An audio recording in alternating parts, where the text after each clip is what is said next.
Hello, and thank you for joining me today as we talk all about brain health. We'll go over easy tips and tricks that will guarantee to improve you and your loved ones' overall health and well being. We often will get questions similar to this one. My dad just received a diagnosis of dementia. What can we both do to reduce the risk of further cognitive decline? Are there any preventative measures we can take? Well, I've got the solutions for you. So let's dive into it. There are certainly preventative measures that you can take, but let's start off with defining dementia because this is often a misconception. Dementia is actually a collection of symptoms that occur, such as slower recall, decreased attention, concentration, as well as poor thinking and problem solving. It is not a disease. Dementia can be caused by certain medical conditions, such as a stroke, Lyme disease, brain tumors, from repeated traumas or injuries or from infections or illnesses such as a UTI. Some subtypes of dementia are Alzheimer's disease, Parkinson's disease, or Huntington's disease, to name a few. I know that receiving a diagnosis of dementia can be frightening, but also overwhelming for both the person diagnosed as well as you, the one who is caring for them. But I really want to emphasize that it is never too late to make changes to your lifestyle for your brain health.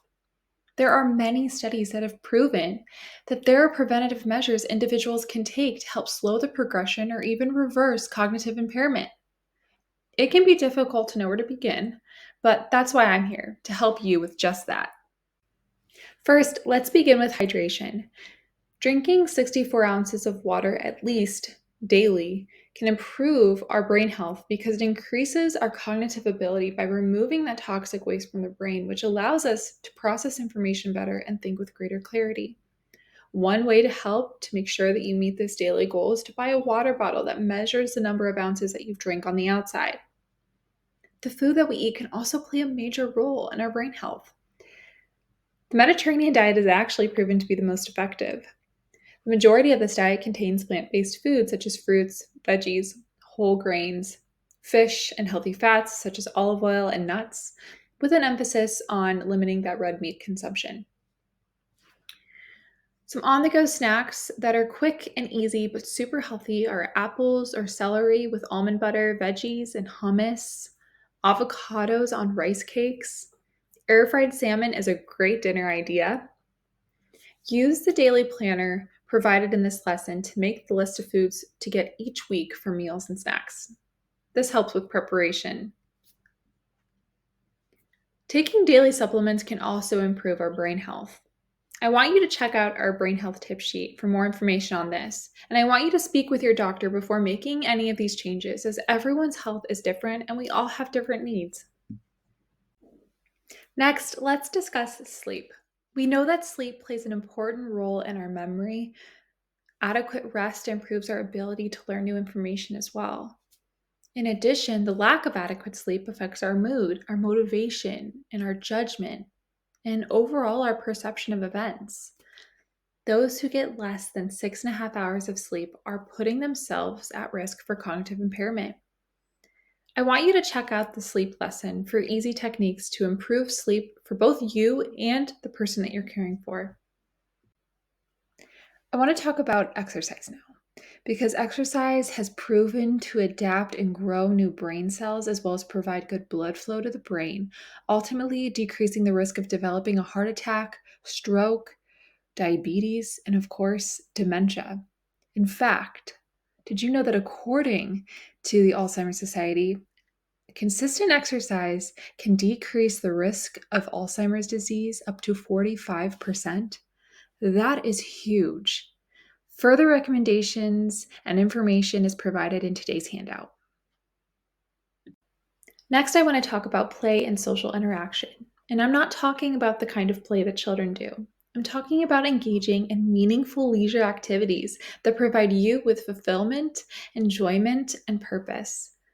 Some examples include joining a book club or joining community theater, volunteering at a local homeless shelter or hospital, or playing card games with a group of friends.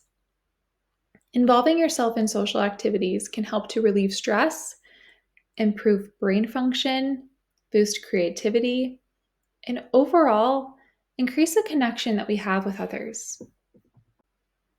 I want to address just two additional considerations. First is controlling your blood pressure.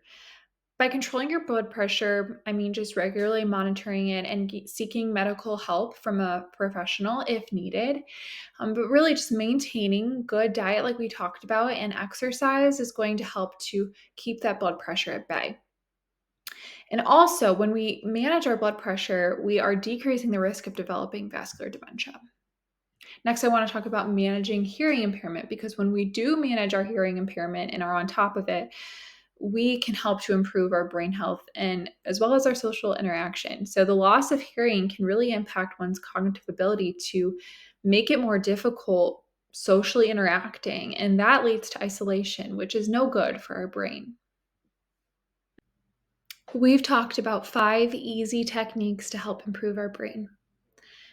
Maintaining a healthy diet and adequate hydration, getting a good night's sleep, engaging in moderate exercise at least multiple times a week if you cannot do every day. Participate in meaningful socialization and managing blood pressure and hearing. These are all simple strategies to guarantee a healthy brain.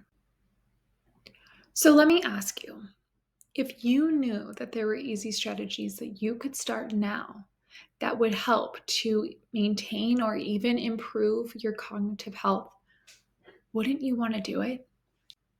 Even implementing 2 or 3 of these tips into your daily routine can make the world of a difference, adding years to your life and life to your years. And remember to check out the handouts provided in this lesson for further information and recommendations. Thank you for watching.